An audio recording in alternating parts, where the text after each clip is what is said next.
Welcome to my storytime video. Now, I'm making this storytime series because I wanted this channel to be all about travel and exploring the world, but because we're all stuck under quarantine because of this damn pandemic, I'm just gonna make a series of story times from all of my adventures around the world. I am well-traveled, beach. Let's begin with this first story.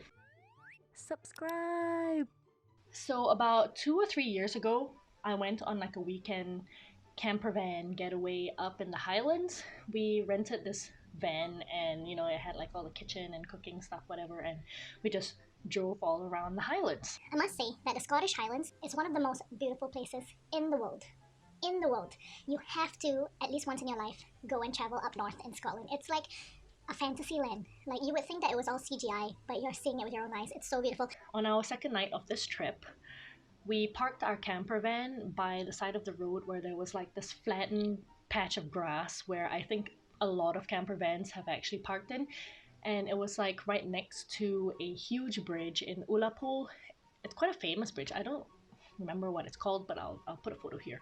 In that area, we stopped by because there were like freshwater jellyfish in the lakes, and I just couldn't believe it. So we just stopped there to look for these glowy moon jellyfish, and I was just so excited about it. With that in mind, the Highlands, there are a lot of wild animals.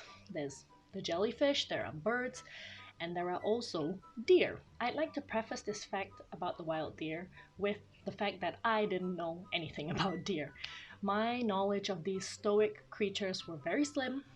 All I knew about them were that Bambi was a deer. So while we were, discovering the jellyfish and we were wandering around the hills and, just admiring the environment and the view, we stumbled upon a herd of wild deer, and I was like, let's go and take all of these beautiful photos of them as a memory, for the gram. We walked on long grass to try and get to them, and they kept running away because obviously these stupid humans are fucking chasing after them for photos. Once we were done just having some fun taking photos and all that stuff, we went back to the camper van, cracked open a beer, started cooking dinner, and just chilled out. We had like a really good time. It was just a really lovely spot as well. Like, we chose a beautiful spot to park the camper van. The next day was our last day for the weekend getaway, so we drove around Loopable even more, admiring the view, and then it was a 4 to 5 hour drive back to Glasgow where we had to return the camper van to the rental agency. After a long tiring day, after returning the camper van, we headed back to Glasgow, and I remember we were in George Square just chilling out. George Square is like a public square in Glasgow where people just hang out. When it's sunny, like today, people would just lie down and sunbathe, have pizza. You're not allowed to drink publicly in Glasgow though, so don't do that. So that's what we were doing because we had, a long day of driving and we just wanted to lie down and catch a breather. And then I felt a little bit of an itch on my belly. So human instinct says, I need to scratch that itch. Innocently, I lifted my shirt and scratched the itch. And then I looked down to further inspect the itch, and I found a mole that I've never seen before in my life. And I'm pretty sure I know my body really well, but I've never seen that mole on my belly before. So I looked closer, even closer, and fucking lo and behold, it was a fucking tick. There was a tick lodged onto the skin of my belly. FYI, I'm really anxious about anything health related.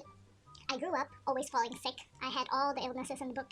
My mom is a very anxious person when it comes to health. I am literally a self-proclaimed hypochondriac, okay? If anything happens to me, even if it involves a stupid tick on my belly, my mind will go spiraling into madness. What is going on? What is this? Why is this tick on me? This is non-consensual tick. Why the hell are you on my belly without my permission? I tried not to panic. I headed back home. I further inspected the rest of my body because if there's one tick, there might be another tick somewhere else, I inspected my lady parts. Phew! Nothing there, thank the fuck. But then I found six other ticks on my body. Six! How? There were 3 on my ankle, and then 3 on my knee, and then 1 on my belly. How? How the hell did this happen? I went onto Google, used Dr. Google as a consultant. How to remove ticks off of body. And the advice was you had to use tweezers and you had to make sure you remove the stupid teeth stinger, whatever, I don't know. Make sure you remove it off of the skin so things don't get infected. So I did that.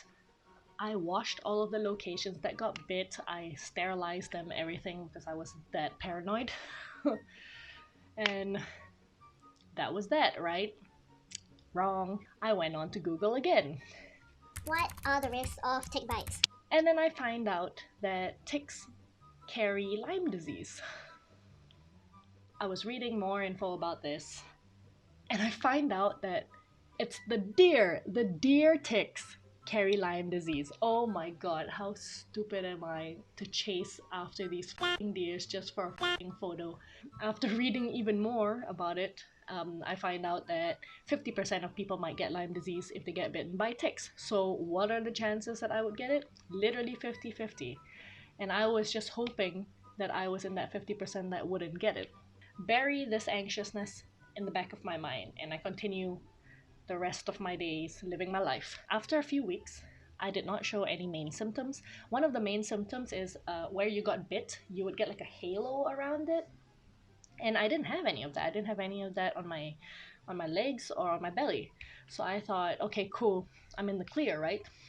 But I did feel very fatigued. I didn't get anything else. I didn't get a headache. I didn't get high fever. I didn't get the halo. I just felt fatigued. But I actually just thought that it was just the summer, because that year in Scotland, summer was like tropical. Like it was 30 degrees average every single day, and my body was just not used to the tropical weather anymore. So I just thought I needed a siesta. Like genuinely, I did not make the connection. So I thought I was in the clear. And then one night, this was after a few weeks I was bitten. One night I woke up at like 3 in the morning or something, and I had like one of the worst allergic reactions I've ever had in my life. I had hives all over my legs. It was painful, it was itchy, and I couldn't ignore it. I had to run downstairs to the kitchen, and I needed to get antihistamines.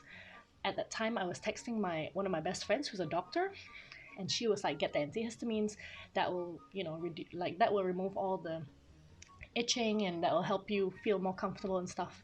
And then she asked me, what are you allergic to, blah blah blah, and all this information, whatever. And the moment I mentioned I got bitten by ticks, she was like, Go to the GP and get a blood test. go immediately, this might be an allergic reaction to the ticks, you don't know, just go and get a blood test and make sure that everything is clear. So I was like, okay, worst nightmare, I have to go to the hospital and find out things. God. I made an appointment, went to the GP, told the GP everything, including the tick bites, but I also told him that I didn't have the halo, I just felt a little bit tired and I had an allergic reaction. And he was like, maybe you're asymptomatic.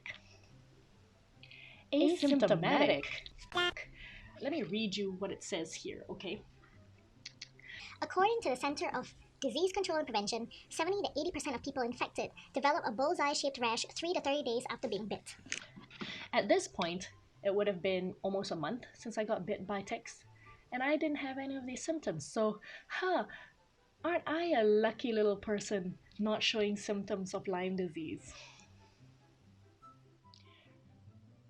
Damn, you know what I mean? The doctor helped organize a blood test. I was due to get a blood test a week after, so I had to wait again. Got the blood test, got prodded and jabbed by the nurse and the doctor 3 to 4 times. They couldn't find my baby veins and couldn't get blood out of me for some reason. But eventually I got the blood test done, had to wait another week to get the results, and I was positive for Lyme disease. Yay!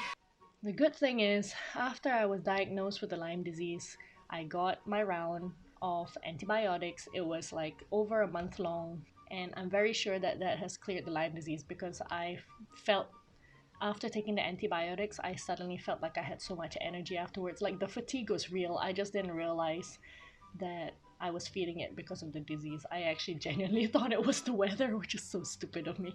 But anyway, yes, I got Lyme disease. 2 lessons from this story. that I will share with you. Okay? Lesson number 1.